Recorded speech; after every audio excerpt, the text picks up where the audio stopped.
Hey everybody, welcome back to Supercard, and Fusions will be released in about 3.5 hours. It says 12, well, midnight PST, I think, Pacific Standard Time. So whatever time events like Ring Domination, Road to Glory, or PCC are, that's what time the Fusion update will release.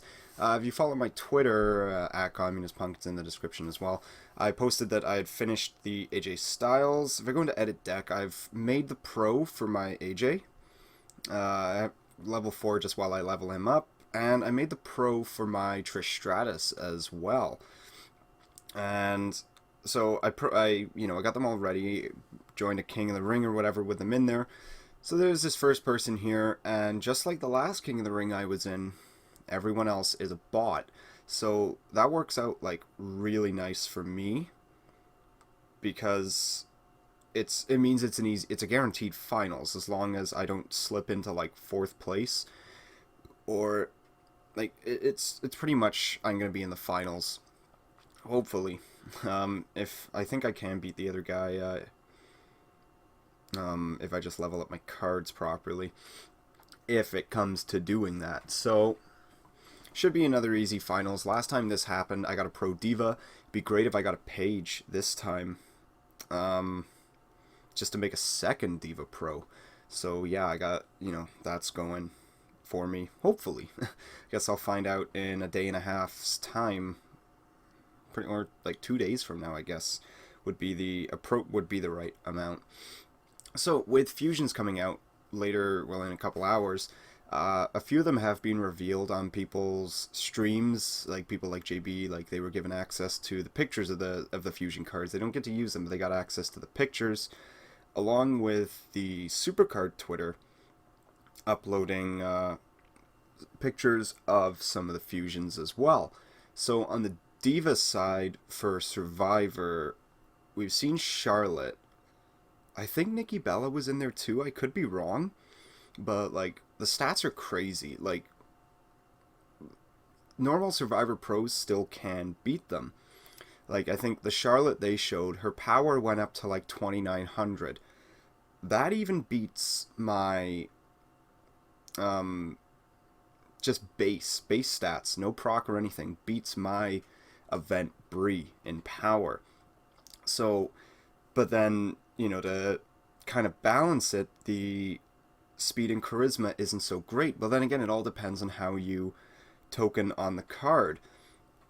For a card that's like really good, like that's just got crazy stats like Charlotte or even Undertaker or Stone Cold, I try to balance them a little bit so that, they're the two stats that they proc in is really good, but then they've also got pretty good stats in their lower ones as well. Like Undertaker is like low in speed, but that one there was at 2432 or something. Mine's higher than that, so that it can beat other Undertakers and it can beat lower tier cards in speed as well, like Cesaro, Sheamus, that kind of stuff. But it still dominates them in the stats that it's good at, like power and toughness.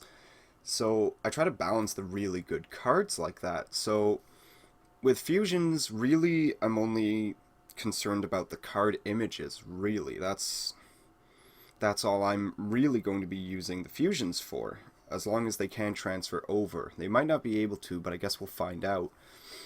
Because they got some cool ones, like in Legendary, there's a Finn Balor that has no face paint, none of the demon paint, which it looks cool. Because every Finn Balor card we've had comes with the demon paint. And I just need to have a sip. Oh, that's great. So it's going to be the first time we can get a Finn Balor card that doesn't have that. The Fusions really have no use for me, unless I'm able to get a couple Survivor Fusion Divas, before I end up getting more WrestleMania Pro Divas. Like, that's really the only use I have for the Survivor Divas. The rest of the cards, it's just I'm going to be stacking them up so that when WrestleMania Fusions come out, I can just pump them in for that instead.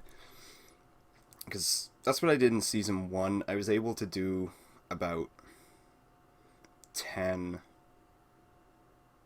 WrestleMania fusions before I had to go all the way back to the beginning.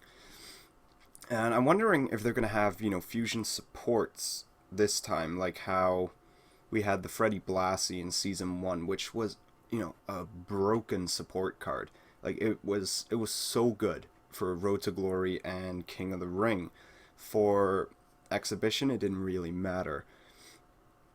But, the Survivor one was plus 24 to each stat. You needed that for King of the Rings, unless you just got lucky, really. If you proc and stuff like that. So I don't know if there's, I think they might do it, but they haven't said anything about supports. They've only said superstars and divas, of course, or I guess they're also called superstars now. But I don't think I would be okay with a support that's, plus to everything, because like a permanent boost, like if you use the second wind, whatever, yes, at WrestleMania I think it's plus 105 to each stat, but it's only for that turn. Unless, there's ring domination, then they permanently keep that boost. So I don't think they're going to have a support card like that, because there were a lot of complaints about it. Like, I got really lucky for my WrestleMania fusions, because my first two, I got The Rock both times. So I had WrestleMania Fusion Pro off my first two.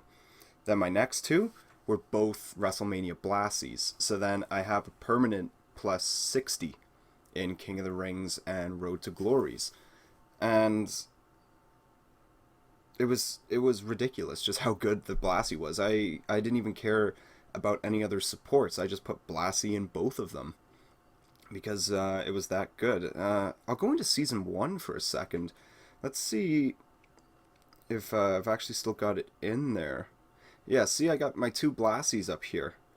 We got that one, and then we got that one.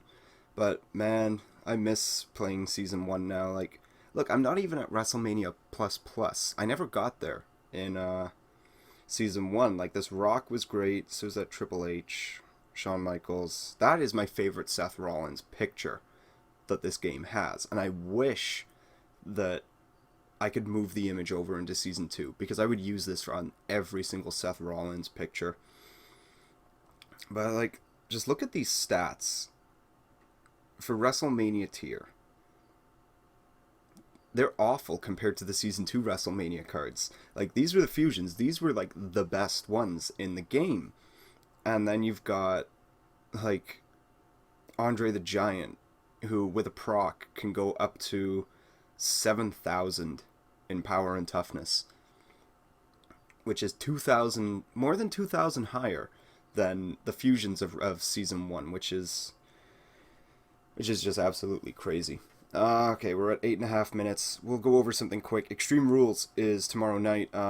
Matches that are happening. Kalisto, because he's on my screen, taking on Rusev for the U.S. title.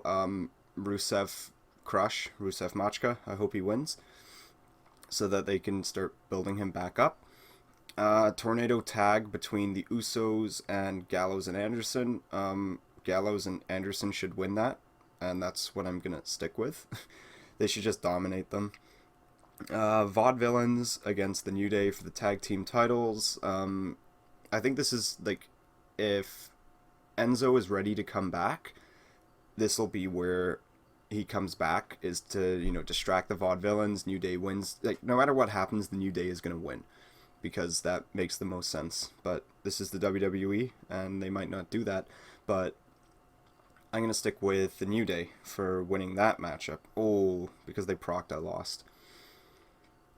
Divas match, Natalya, Charlotte. Charlotte, like, a stipulation of if Ric Flair shows up, she gets stripped. That's just to tell us Ric Flair's not showing up. Intercontinental title match, Zayn, Miz, Kevin Owens, and Cesaro. I'm gonna say either Miz or Cesaro, because Zayn and Owens, you know, they're gonna move on after this match into a thing with each other. At least that's what should happen. And I don't think either of them need the title for that feud, because if one of them wins, they, you know, they're gonna have their feud. Well, where does that leave Miz and Cesaro? So one of those two is gonna win, and then so Zayn and Owens branch off into their own feud, and then Miz and Cesaro continue over the Intercontinental title, and maybe Zack Ryder shows up again. I don't know. It'd be weird if he came back.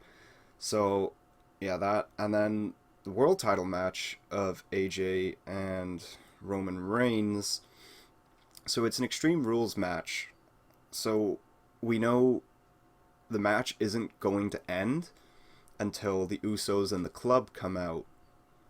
So, like, any pinfall really before that, I'm not going to believe that that's actually going to be the match. AJ could hit 10 Styles clashes in a row and go for the pin, but if I haven't seen the Usos or the Bullet Club show up, I know Roman's kicking out. Plus, it's Roman. You got to make him look strong. So, I'm going to go with Roman Reigns retaining the title. And, I don't know, the Bullet Club's going to turn on AJ Styles. Maybe Finn Balor shows up and beats up AJ or something for, you know, control of the Bullet Club. Something like that. But it's probably not going to happen, but that'd be cool for Finn Balor to come out like that. Like, you know, the whole arena goes dark and his music starts and he comes out and it looks like he's going to hit Reigns, but turns around and knocks out, like, AJ instead, which is more believable. But that's what I think is going to happen. But anyways, we're at the 12-minute mark. Wow, that's longer than most of my videos. But I guess I had a lot to talk about this time. So that's going to be it for today. Fusions will be here slightly over 3 hours. I'll see how far I can get into them tomorrow, and then I can, you know, explain better for fusions if people don't 100% understand it. But anyways, that's going to be it for today. Thank you all for watching. Please take care. The stop recording button is like weird now.